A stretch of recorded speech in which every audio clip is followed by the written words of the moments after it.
Hi hello everyone welcome back to my channel. ಇವತ್ತಿನ ವೀಡಿಯೋದಲ್ಲಿ tomato Baat ಹೇಗೆ ಮಾಡೋದು ಅಂತ ತಿಳಿಸ್ಕೊಡ್ತಿದ್ದೀನಿ. ಇಲ್ಲಿ ಒಂದು ನೌಕಲ್ಲು ಮತ್ತು ಒಂದು ಕ್ಯಾರೆಟು, ಒಂದು ಆಲೂಗಡ್ಡೆ ಮತ್ತು ಒಂದು 10ರಿಂದ 12 ಬೀನ್ಸ್ ಕಟ್ ಮಾಡಿ ಇಟ್ಕೊಂಡಿದ್ದೀನಿ, ನೀಟಾಗಿ ತೊಳೆದು ಇಟ್ಕೊಂಡಿದ್ದೀನಿ. ನೆಕ್ಸ್ಟ್ ಇಲ್ಲಿ ಕೊತ್ತಂಬರಿ ಮತ್ತು ಸ್ವಲ್ಪ ಪುದೀನ ತೊಗೊಂಡು ಇಟ್ಕೊಂಡಿದ್ದೀನಿ. ಇಲ್ಲಿ ಕಸ್ತೂರಿ ಮೆಂತೆ, ಚಕ್ಕೆ, ಲವಂಗ ಮತ್ತು ಒಂದು ಪಲಾವ್ ಎಲೆ ತೊಗೊಂಡು ಇಟ್ಕೊಂಡಿದ್ದೀನಿ. ನೆಕ್ಸ್ಟ್ ಇಲ್ಲಿ ಟೊಮೊಟೊ ಮತ್ತು ಒಂದು ಈರುಳ್ಳಿ ಕಟ್ ಮಾಡಿ ಇಟ್ಕೊಂಡಿದ್ದೀನಿ ಉದ್ದುದ್ದಕ್ಕಾಗಿ.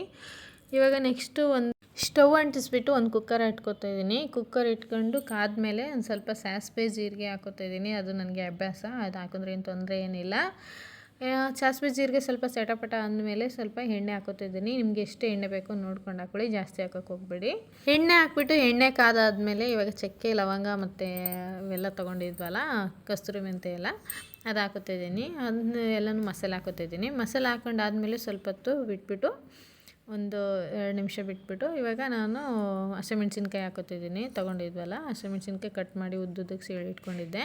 ಅದು ಹಾಕೊಂಡಾದ್ಮೇಲೆ ಕೊತ್ತಂಬರಿ ಸೊಪ್ಪು, ಸ್ವಲ್ಪ ಪುದೀನ ಹಾಕೋತಿದ್ದೀನಿ. ಬೇಕಿದ್ದವರು ಫ್ಲೇವರ್ ಚೆನ್ನಾಗಿರಲಿ ಅಂತಂದರೆ ಪುದೀನ ಯೂಸ್ ಮಾಡಿ, ಇಲ್ಲಾಂದರೆ ಪುದೀನ ಬೇಡ, ಸ್ಕಿಪ್ ಮಾಡ್ಕೊಳ್ಳಿ, ಆಪ್ಷನಲ್ ಅದು. ಆಮೇಲೆ ನೆಕ್ಸ್ಟು ನಾನು ಈರುಳ್ಳಿ ಹಾಕೋತಿದ್ದೀನಿ. ಈರುಳ್ಳಿ ಹಾಕ್ಕೊಂಡು ನೀಟಾಗಿ ಫ್ರೈ ಮಾಡ್ಕೊತಿದ್ದೀನಿ ಕಲರ್ ಚೇಂಜ್ ಆಗೋವರೆಗೂ. ಹಾಗೆ ಯಾರೆಲ್ಲ ನನ್ನ ಚಾನಲ್ ಹೊಸ್ದಾಗಿ ನೋಡ್ತಿದ್ರೆ ದಯವಿಟ್ಟು ಸಬ್ಸ್ಕ್ರೈಬ್ ಮಾಡ್ಕೊಳ್ಳಿ, ಲೈಕ್ ಮಾಡಿ, ಶೇರ್ ಮಾಡಿ, ಕಮೆಂಟ್ ಮಾಡಿ, ಮತ್ತು ಹೀಗೆ ನಮಗೆ ಸಪೋರ್ಟ್ ಮಾಡಿ ಅಂತ ಕೇಳ್ತಾ ಇವಾಗ ಎಲ್ಲ ಫ್ರೈ ಮಾಡ್ಕೊತಾ ಇದ್ದೀನಿ. ನೋಡಿ, ನೀಟಾಗಿ ಫ್ರೈ ಮಾಡಿಕೊಂಡ್ರೆ ಕಲರ್ ಚೇಂಜ್ ಆಗಬೇಕು. ಈಗ ನೋಡಿ ಕಾಣಿಸುತ್ತೆ ಹಾಗೆ ಎಲ್ಲನೂ ಚೇಂಜ್ ಆಗಿರೋದು. ಚೇಂಜ್ ಆಗಿದ್ದು ಕಾಣಿಸೋದಾದಮೇಲೆ ನೆಕ್ಸ್ಟು ನಾನು ಟೊಮೊಟೊ ಹಾಕೋತಾ ಇದ್ದೀನಿ. ಟೊಮೊಟೊ ಹಾಕ್ಕೊಂಡು ಅದನ್ನು ಸೇಮ್ ಇದೇ ಥರನೇ ಮೆತ್ತಗಾಗೋವರೆಗೂ ನೀಟಾಗಿ ಫ್ರೈ ಮಾಡ್ಕೊತಾ ಇದ್ದೀನಿ. ನೋಡಿ ಇವಾಗ ಆಗಿದೆ. ಹಾಗಾದಮೇಲೆ ಇವಾಗ ನಾವು ತರಕಾರಿಗಳು ಕಟ್ ಮಾಡಿ ಇಟ್ಕೊಂಡಿದ್ವಲ್ಲ, ತರಕಾರಿ ಹಾಕೋತಾ ಇದ್ದೀನಿ. ಕೆಲವೊಂದು ಜನನು ಬಟಾಣಿ ಹಾಕೋತಾರೆ, ನಿಮಗೆ ಇಷ್ಟ ಇದ್ದರೆ ಹಾಕೋಬೋದು, ಅದು ಆಪ್ಷನಲ್. ಇದ್ದರೆ ಹಾಕ್ಕೊಳ್ಳಿ, ಇಲ್ಲಾಂದರೆ ಪರವಾಗಿಲ್ಲ, ತರಕಾರಿನೇ ಹಾಕ್ಕೊಂಡು ಮಾಡ್ಕೋಬೋದು. ನೋಡಿ ನಾನು ತರಕಾರಿನೇ ಇತ್ತು, ಅದಕ್ಕೋಸ್ಕರ ನಾನು ಹಾಕೊಂಡು ಮಾಡ್ಕೋತಾ ಇದ್ದೀನಿ. ಈಗ ಆಗಿದೆ. ಇವಾಗ ಸ್ವಲ್ಪ ಧನಿಯಾ ಪೌಡ್ರ್ 1 ಸ್ಪೂನ್ ಹಾಕೋತಾ ಇದ್ದೀನಿ, ಖಾರದ ಪುಡಿ 1 ಸ್ಪೂನ್ ಹಾಕೋತಾ ಇದ್ದೀನಿ, ಮತ್ತು ಇಷ್ಟು ಗರಂ ಮಸಾಲೆ ಹಾಕೋತಾ ಇದ್ದೀನಿ, ಸ್ವಲ್ಪ ಅರಿಶಿನ ಪೌಡ್ರ್ ಹಾಕೋತಾ ಇದ್ದೀನಿ.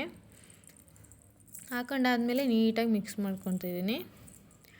ನೀಟಾಗಿ ಮಿಕ್ಸ್ ಮಾಡ್ಕೊಂಡಾದ್ಮೇಲೆ ಇವಾಗ ಕಲ್ಲುಪ್ಪು ಹಾಕೋತಾ ಇದ್ದೀನಿ. ನಿಮಗೆ ಎಷ್ಟು ಬೇಕೋ ನೋಡ್ಕೊಂಡು ಹಾಕ್ಕೊಳ್ಳಿ, ರುಚಿಗೆ ತಕ್ಕದಷ್ಟು. ನೀವು ಎಷ್ಟು ಅಕ್ಕಿ ತೊಗೋತೀರಾ ಅಷ್ಟಕ್ಕೆ ನೋಡಿ ಹಾಕ್ಕೊಳ್ಳಿ, ಜಾಸ್ತಿ ಹಾಕೋಕ್ಕೆ ಹೋಗ್ಬೇಡಿ, ತಿನ್ನೋಕ್ಕಾಗಲ್ಲ. ಕಮ್ಮಿ ಆದರೂ ಪರವಾಗಿಲ್ಲ, ಜಾಸ್ತಿ ಹಾಕೋಕ್ಕೆ ಹೋಗ್ಬೇಡಿ. ಅದೆಲ್ಲ ಹಾಕೊಂಡಾದ್ಮೇಲೆ ನಾನೇ ಮಾಡಿ ಶುಂಠಿ ಬೆಳ್ಳುಳ್ಳಿ ಪೇಸ್ಟು, ನನ್ನ ಇದು ರೆಸಿಪಿ ಯೂಟ್ಯೂಬಲ್ಲಿದೆ, ಯೂಟ್ಯೂಬ್ ಚಾನಲಲ್ಲಿದೆ, ಚೆಕ್ ಮಾಡ್ಕೊಳ್ಳಿ. ಇದು ಸ್ವಲ್ಪ ಶುಂಠಿ ಬೆಳ್ಳುಳ್ಳಿ ಪೇಸ್ಟ್ ಹಾಕ್ಬಿಟ್ಟು ಇವಾಗ ನೀಟಾಗಿ ಮಿಕ್ಸ್ ಮಾಡ್ಕೊತಾ ಇದ್ದೀನಿ. ನೋಡಿ ಇವಾಗ ಚೆನ್ನಾಗಿ ನೀಟಾಗಿ ಮಿಕ್ಸ್ ಆಗಿದೆ.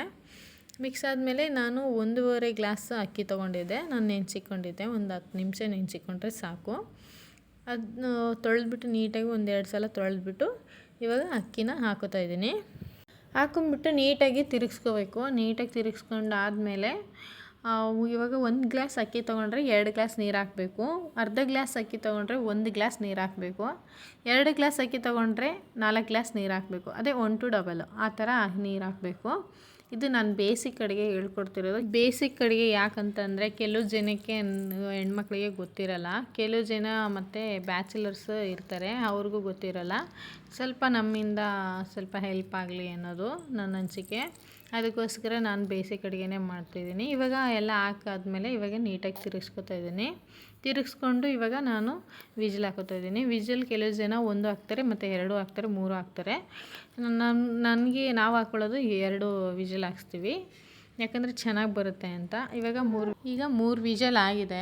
ಆಗಾದ್ಮೇಲೆ ಸ್ವಲ್ಪ ತಣ್ಣಗಾಗಿಬಿಟ್ಟಿದ್ದೀನಿ. ಇವಾಗ ನೋಡಿ ಓಪನ್ ಮಾಡ್ತಾಯಿದ್ದೀನಿ, ಎಷ್ಟು ಚೆನ್ನಾಗಿ ಬಂದಿದೆ ಅಂತ. ಟೇಸ್ಟ್ ಕೂಡ ತುಂಬ ಚೆನ್ನಾಗಿತ್ತು. ನೀವು ಒಮ್ಮೆ ಟ್ರೈ ಮಾಡಿ, ಹೇಗಿತ್ತು ಅಂತ ನಮಗೂ ಕಮೆಂಟಲ್ಲಿ ತಿಳಿಸಿ. ನಿಮ್ಮ ಕಮೆಂಟು ನಮಗೆ ತುಂಬ ಮುಖ್ಯ ಆಗುತ್ತೆ.